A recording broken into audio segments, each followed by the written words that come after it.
Good morning बच्चों। तो हम मोरल का चैप्टर 8 रीड कर रहे थे। चैप्टर 8 का नाम क्या था? चीयरफुलनेस। तो आप सभी चाहिए और अपने बुक बैग में से मोरल की बुक निकाल लीजिए एंड पेज नंबर 40 ओपन कर लीजिए। तो आप सभी ने कल मैंने जो आपको पढ़ाया था वो आपने पढ़ा? जिन बच्चों ने पढ़ा उनके लिए बहुत अच्छी बात है, और जिन बच्चों ने नहीं पढ़ा वो आज उसको अच्छे से पढ़ लें। आप अच्छे से, अगर हम पढ़ाएंगे आपको और आप अच्छे से उसको घर पर खुद दोबारा भी रीड करेंगे तो ये आपके लिए बहुत अच्छा होगा। आपको चैप्टर भी समझ में आएगा और इस चैप्टर में जितने भी टेंसेस हैं उसको भी अच्छे से क्लियर कीजिए, ठीक है। तो हमने कल पढ़ा था कि खुश रहने से बहुत सारी ऐसी बीमारियाँ होती हैं, फिजिकल और मेंटल डिसऑर्डर्स होते हैं, जिनसे जो खुश होती है, जो चीयरफुलनेस होती है, वो उसकी सबसे प्रभावशाली दवा होती है। चलिए अब हम आगे पढ़ते हैं। My neighbour and of course now my best friend John has blood cancer according to doctors. My neighbour मेरे पड़ोसी, and of course now my best friend John, मतलब वास्तव में जो कि अब मेरा सबसे अच्छा दोस्त है। हैज़ ब्लड कैंसर, उसे क्या है? ब्लड कैंसर है। अकॉर्डिंग टू डॉक्टर्स, डॉक्टर्स के अनुसार। He knows that is somewhere near and knocking at his door. यहाँ पे कौन सा टेंस है? He knows. कौन सा टेंस है यहाँ पे? प्रेजेंट इंडेफिनिट टेंस, ठीक है। ही नोज, उसे पता है या फिर जानता है। दैट इज समवेयर नियर, मतलब मृत्यु पास है। And knocking at his door, और उसके दरवाजे को खटखटा रही है, मतलब उसकी जो मतलब वो बहुत ही जल्दी मरने वाला है, क्योंकि ब्लड कैंसर है उसको, और जब ब्लड कैंसर है तो वो कुछ महीने जी सकता है, उसके बाद उसको मरना ही पड़ेगा, या मतलब उसकी डेथ हो जाएगी। His parents, his only sisters, his friends and even his teachers feel sorry for this cruelty of nature. उसके माता पिता, उसकी एकमात्र बहन, हिज ओनली सिस्टर मतलब उसकी केवल बहन नहीं, उसकी एकमात्र बहन।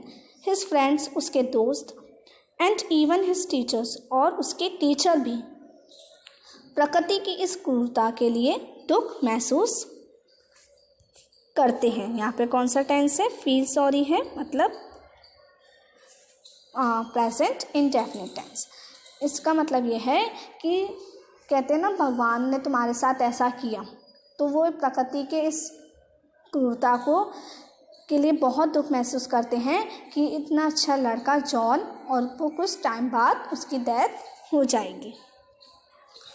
But John is always happy, cheerful, trying to make others happy too. लेकिन जो जॉन है, सबको तो दुख महसूस होता है, सब दुख प्रकट करते हैं, लेकिन जो जॉन है वो हमेशा खुश रहता है, आनंद में रहता है, और दूसरों को खुश करने की भी कोशिश करता रहता है। वो खुद भी खुश रहता है, और दूसरों को खुश करने की भी कोशिश करता रहता है।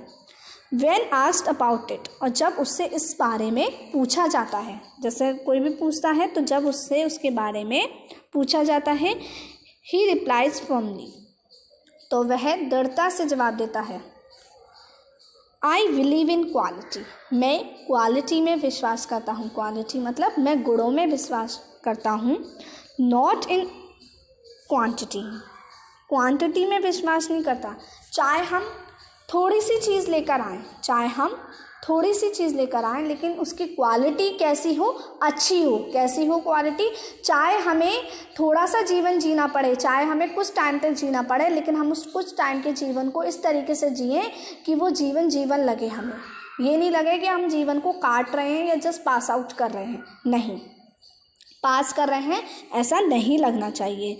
हम तो वो यही कहता है कि मैं क्वालिटी में विश्वास करता हूँ, मैं गुणों में विश्वास करता हूँ, कि ये नहीं कि आपको बहुत सारे लाइफ जीने को मिली है लेकिन आप उसको ऐसे ही वेस्ट कर दे रहे हैं, दूसरों पे गुस्सा कर कर, खुद को दुखी रख कर ऐसे ही वेस्ट कर दे रहे। नहीं, हमें अगर थोड़ी सी, चाहे मुझे थोड़ी सी क्वांटिटी मेरी कम है लेकिन क्वालिटी मैं बिल्कुल अच्छी रखना चाहता हूँ, इसलिए मैं किस में बिलीव करता हूँ? क्वालिटी में बिलीव करता हूँ, क्वांटिटी में बिलीव नहीं करता। He wants to live his life, वह अपनी जीवन जीना चाहता है, howsoever short it may be, चाहे वो छोटा हो, मतलब चाहे उसकी लाइफ की जो लिमिट है वो छोटी है, चाहे उसको कम जीवन जीना है लेकिन वो कम जीवन ऐसे जीना चाहता है, चेयरफुली, खुश रहकर, मेकिंग अदर्स लाफ, दूसरों को खुश रखकर, एंड फेसिंग इट बोल्डली, और उसको निडरता के साथ उसका सामना करके, बिना किसी भी चीज़ के डरे। या वो अब उसको ब्लड कैंसर है तो बस वो यही सोचता है कि मुझे ब्लड कैंसर है, मुझे कुछ टाइम बाद मरना है, मुझे कुछ टाइम बाद मरना है, मुझे कुछ टाइम बाद मरना है, मैं क्या करूँ। नहीं, उसको एक दूसरी तरफ से सोचना चाहिए। सोचता है वो कि अगर मेरे पास थोड़ा सा जीवन है तो मैं उस थोड़े से जीवन में सब कुछ जी लूँ, उस थोड़े से जीवन में मैं सब कुछ जी लूँ, खुश रहकर सारी खुशियों को पालूँ। मेकिंग नो कंप्लेंट्स व्हाटसोएवर, जो है उसके बारे में कंप्लेन करके या कोई शिकायत करके कि भगवान ने मुझे इतना सही जीवन क्यों दिया, भगवान मुझे क्यों ऊपर बुला रहे हैं, इसकी शिकायत ना करके, जबकि उन्होंने मुझे इतना जो दिया है उसमें उसको खुश रहना सीखूं, उस जीवन को अच्छे से खुश करूं। अगर मैं दुखी रहूँगा तो मुझसे जितने भी लोग जुड़े हुए हैं वो भी दुखी रहेंगे, तो अगर मैं खुश रहूँगा तो मुझसे जो लोग जुड़े हुए हैं वो खुश रहेंगे। तो मेरी कोशिश क्या रहनी चाहिए कि मैं दूसरों को खुश रखूँ। किसको रखूँ? दूसरों को खुश रखूँ और ख़ुद भी खुश रहूँ। ये नहीं कि मैं अपनी परेशानियों के चक्कर में दूसरों को भी दुखी रखूँ और ख़ुद भी दुखी रहूँ। ठीक है, let us learn a lesson from John. तो हमें जॉन से सीख लेनी चाहिए। चलो जॉन से कुछ सीखें, जॉन से एक सीखें। वी मस्ट रिमेन चेयरफुल, हमें हमेशा खुश रहना चाहिए। And always trying to make happy all those who come into our contact, और जो लोग हमारे कांटेक्ट में आते हैं, जो लोग हमारे मतलब जिन लोगों से हमारा संपर्क रहता है, जो लोग हमारे संपर्क में रहते हैं, हमें उनको भी खुश रखने की कोशिश करनी चाहिए, उनको भी खुश रखना चाहिए। Real happiness lies in making others happy, जो सच्ची खुशी होती है वो दूसरों को खुश करने में ही होती है। कभी आप अपने लिए कुछ करें तो आपको इतनी खुशी नहीं होगी जितना आप किसी और के लिए कुछ अच्छा करेंगे तो आपको खुशी होगी ना। अब जैसे डोनेशन डे आ रहा है तो डोनेशन डे पर आपको क्या, आप जब दूसरों को कुछ सामान देते हैं या दूसरों के लिए कुछ करते हैं तो आपको ज़्यादा खुशी होती है ना खुशी आपको। जब आप अपने लिए कुछ करेंगे, हाँ आपको अपने लिए खुशी होगी लेकिन उतनी खुशी नहीं होगी जितना आपको दूसरों को खुश रखने में खुशी होती है। This is the secret of enjoying happiness, और यही सीक्रेट है किसके पीछे, यही एक रहस्य है खुशी का मज़ा लेना, दूसरों को खुश रखना, खुद भी खुश रहना, अपने चारों तरफ के जो माहौल है उसको खुशी से भर देना। ठीक है, तो इस चैप्टर की मोरल वैल्यू क्या है? Laugh with others not at others, दूसरों के साथ हंसो, दूसरों के साथ हंसो, नॉट एट अदर्स, दूसरों पर मत हंसो।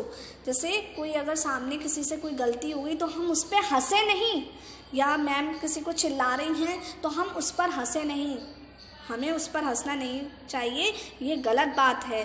हमें दूसरों के साथ हंसना चाहिए, दूसरों को खुश रखना चाहिए, खुद भी खुश रहना चाहिए। जो लोग हमारे संपर्क में आते हैं, जो लोग हमारे कांटेक्ट में आते हैं, जो लोग हमारे साथ रहते हैं, हमें उनके साथ उनको खुश रखना चाहिए और ख़ुद भी खुश रहना चाहिए। तो इस चैप्टर से हम मेनली यही सीखते हैं, खुश रहो, अपनी खुशी से अपने जीवन को जियो और दूसरों को भी खुश रखो। ठीक है, तो आप क्या करेंगे, खुद भी खुश रहेंगे और दूसरों को भी खुश रखेंगे। ठीक है, ओके एवरीवन। तो आपको ये स्टोरी या ये जो चीयरफुलनेस पर एक तरीके से बहुत बड़ा आपके लिए टॉपिक सा था, जिसको आप बताया गया कि खुश रहने के क्या क्या तरीके होते हैं, खुश रहने से क्या क्या होता है और खुश रहने से क्या क्या चीज़ें हमसे दूर भाग जाती हैं। जैसे डिप्रेशन दूर चला जाता है, बहुत सारी ऐसी बीमारियां होती हैं, फिजिकल और मेंटल डिसऑर्डर्स होते हैं, जो हमारी इन बीमारियों को, चीयरफुलनेस होती है, खुश रहना होता है, वो इन बीमारियों से हमें दूर रखती है। ठीक है, बाय बाय एवरीवन।